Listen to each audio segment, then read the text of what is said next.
Assalamualaikum warahmatullahi wabarakatuh. Perkenalkan, nama saya Faiz Nur Hafidah dengan NIM 21402060 dengan jurusan perbankan syariah. Saya akan menjelaskan tentang tafsir ekonomi. Yang pertama, ada tafsir ayat asuransi.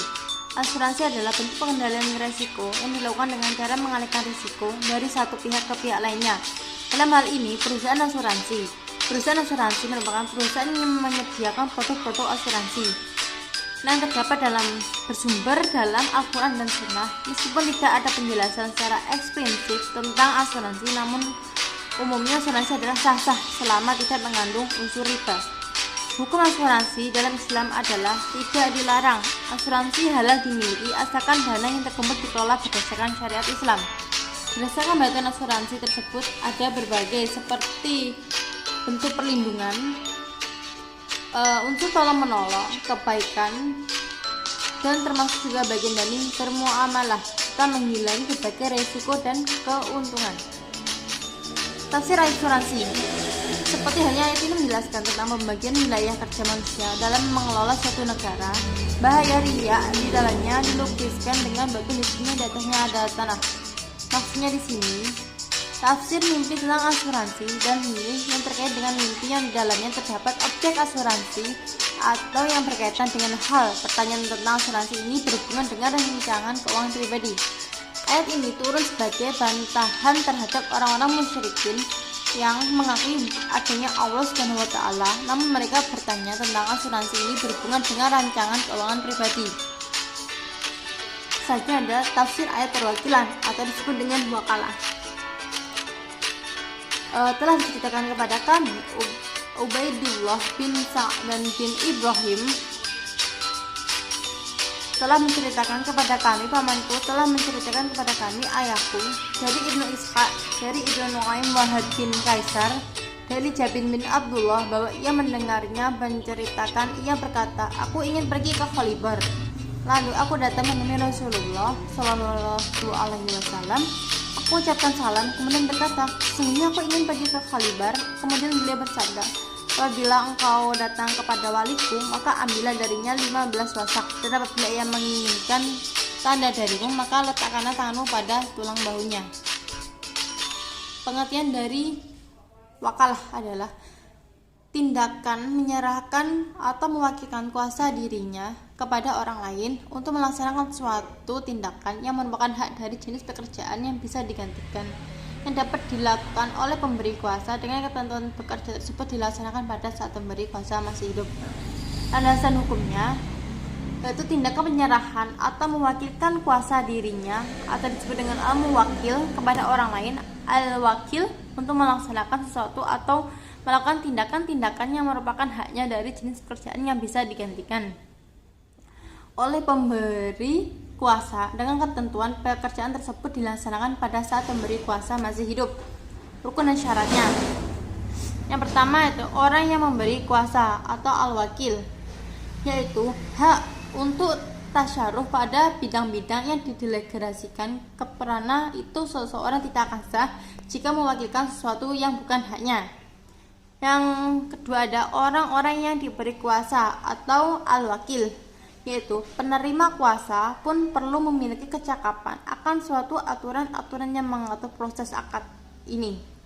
Selanjutnya ada objek atau perkara hal yang dikuasakan, yaitu bisanya sesuatu yang bisa diberikan kepada orang lain seperti jual beli, memberi upah, terus sama sejenis-jenisnya dan berada dalam kekuasaan pihak yang memberikan kuasa.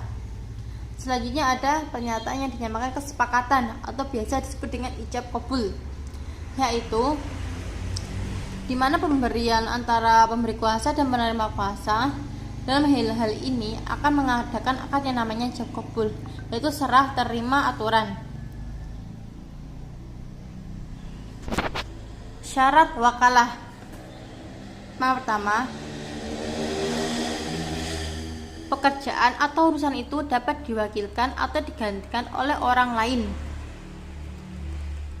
Maksudnya, tidak sah untuk mewakilkan untuk mengerjakan ibadah seperti sholat, puasa itu tidak boleh. Yang kedua ada pekerjaan itu dimiliki oleh muwakil sewaktu akad wakalah. Sebab itu tidak sah perwakilan menjual sesuatu yang belum dimilikinya. 3. Pekerjaannya itu diketahui secara jelas, maka tidak sah mewakilkan sesuatu yang masih samar seperti aku jadilah engkau sebagai wakilku untuk mengamini salah satu anakku. Zikat hendaknya merupakan lafaz yang menunjukkan arti mewakilkan yang diinginkan karena kerelaan dari muwakil seperti saya mewakilkan atau serahkan pekerjaan ini kepada kamu untuk mengerjakan pekerjaan ini, kemudian diterima oleh wakil. Adapun beberapa wakalah berakhir, yaitu adanya ketika salah satu pihak yang berwakalah itu wafat atau gila. Yang kedua, sudah selesai pelaksanaan atau diberhentikan. Ketiga, diputuskannya wakalah oleh salah satu pihak. 4. Dihentikannya aktivitas atau pekerjaan dimaksud oleh kedua belah pihak. 5. Pembatalan akad oleh pemberi kuasa terhadap penerima kuasa. 5. Penerima kuasa mengundurkan diri. 6. Gugurnya hak kepemilikan atas barang bagi pemberi kuasa. Selanjutnya ada tafsir ayat permodalan. Permodalan merupakan salah satu faktor produksi penting dalam usaha pertanian. Sayangnya, aksesibilitas petani terhadap sumber-sumber permodalan yang disediakan masih sangat terbatas, terutama bagi petani-petani yang menguasai lahan sempit dan petani tanpa lahan yang merupakan komunitas terbesar dari masyarakat pedesaan.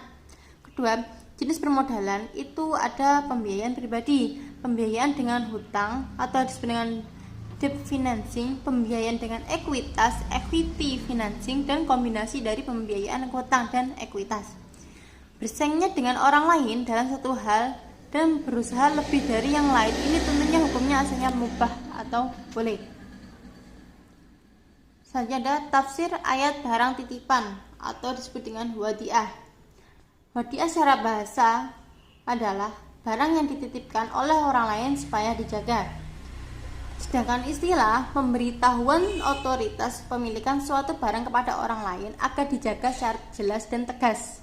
Syaratnya wadiah itu harus balik, berakal dan rasyid, berpikir matang, atau bila ada anak satu orang gila menitipkan sesuatu, maka tidak boleh untuk diterima, terkecuali dalam keadaan terpaksa yang apabila barang atau harta itu tidak diterima, ia akan rusak atau hilang.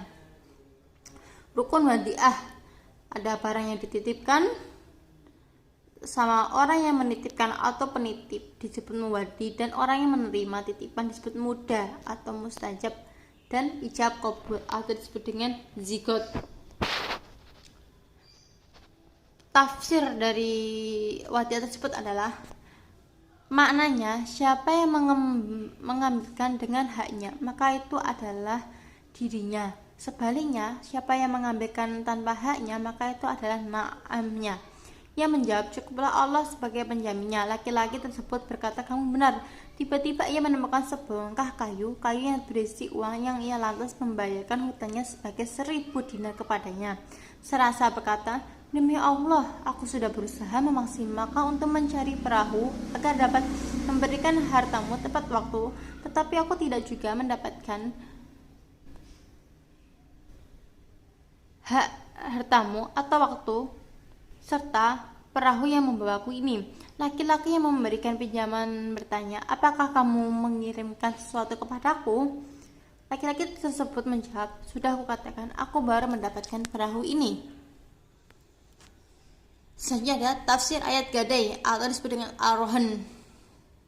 Menurut tafsir Ibnu Katsir, merupakan nasihat dari bimbingan dari Allah Subhanahu wa taala bagi hamba-hambanya yang beriman. Jika mereka melakukan muamalah secara tidak tunai, adalah mereka menulisnya supaya lebih dapat menjaga jumlah dan batas waktu muamalah tersebut serta lebih mengutamakan bagi saksi.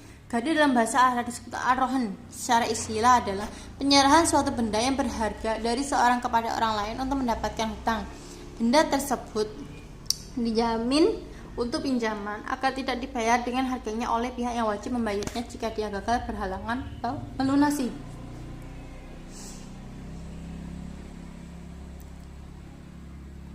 Hukumnya gadai, hukum asal gadai adalah mubah dan diperbolehkan berdasarkan dalam Al-Quran dan hadis. Rukun gadai pertama adalah zikat atau ijab qabul.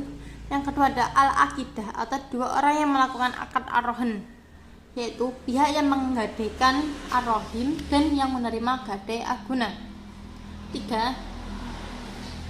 Al-maqud alaih yang menjadi objek akad, yaitu barang yang digadaikan atau digunakan dan hutang. Selain ketiga ketentuan dasar tersebut, ada ketentuan tambahan yang disebut dengan syarat yang harus ada serah terima. Syarat gadai yaitu berhubungan dengan orang yang bertransaksi. Maksudnya orang yang menggadai barangnya adalah orang yang memiliki kompetensi beraktivitas, yaitu balik, berakal, dan kemampuan mengatur. 2. Berhubungan dengan barang, yaitu barang gadai itu berupa harga yang dapat menutupi hutangnya, baik berupa nilainya ketika tidak mampu melunasinya. Barang gadai tersebut adalah milik orang yang menggadaikan atau yang diizinkan baginya untuk menjadikan sebagai jaminan gadai. Barang gadai tersebut harus diketahui ukuran, jenis, dan sifatnya, karena gadai adalah transaksi atau harta sehingga disyaratkan hal ini. Yang ketiga, berhubungan dengan hutang. Maksudnya, hutang yang wajib atau yang akhirnya menjadi wajib. Selanjutnya adalah tafsir ayat pinjam meminjam atau disebut dengan al-ariyah. Al-ariyah sendiri diberikan oleh pemilik barang kepada orang lain untuk memanfaatkan barangnya miliknya tanpa imbalan. Hukumnya mustahabah, dianjurkan, dan tolong menolong kamu dalam mengerjakan kebajikan dan takwa. Surah Al-Maidah ayat 5. Jaminan atau ganti rugi.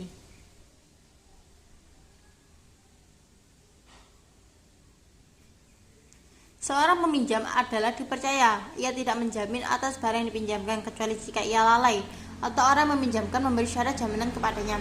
Diriwayatkan dari Sofwan bin Ya'la dari ayahnya, ia berkata, Rasulullah Shallallahu Alaihi Wasallam bersabda kepadaku, apabila utusan-utusanku datang kepadamu, maka berilah ia 30 baju perang dan 30 unta.